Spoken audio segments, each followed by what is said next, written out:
I want to bring in my friend who told me today that this had happened, and will now tell all of us why it matters and why we need to pay more attention. Elica Le Bon, you know her.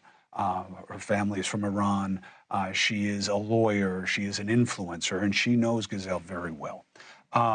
Elica, thank you, first of all, for telling me what happened today. How is she doing, and what do you want people to know about why this matters in the middle of a presidential election? Well, obviously she's in a state of shock. I think we all are. I think, the only thing we can do at this time is speculate, because nobody has given us any information, not even anything beyond what the regime has told us, that it has executed her father without even any confirmation.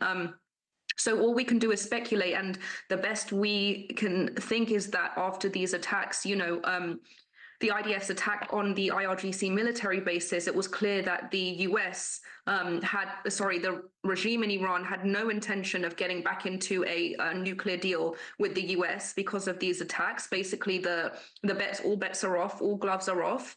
And so they kidnap people like they kidnapped Jamshid Sharmahd to use them as political pawns. And he had been in a holding cell, in a terror cell, for the past 4 years, ostensibly to use him as some type of pawn that they were trying to trade him off for billions of dollars, which didn't work out in their favor. And in the end, when they realized that a deal was no longer on the table, they decided they had no use for him. And so they executed him. I think it's also very relevant to note that the way the media is framing this right now, New York Times, BBC, of course, Al Jazeera, framing this as somebody who was executed over terror charges, where we've seen no evidence of that other than his forced confession in handcuffs and blindfolds.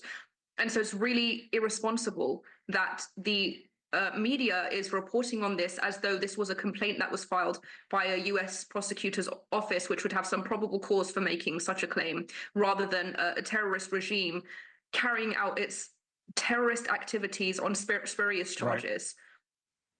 What do you say to the American voters who you're watching the state of play between the two campaigns?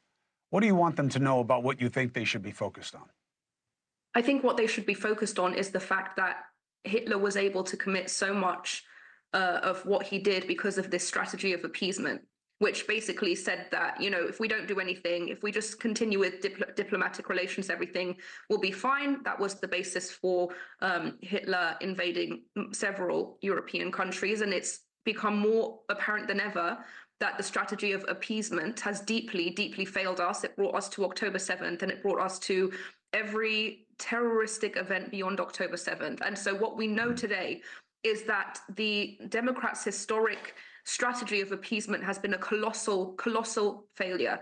And what we need to see is a gigantic departure from this strategy of appeasement if any of our lives are going to be safe from here on out.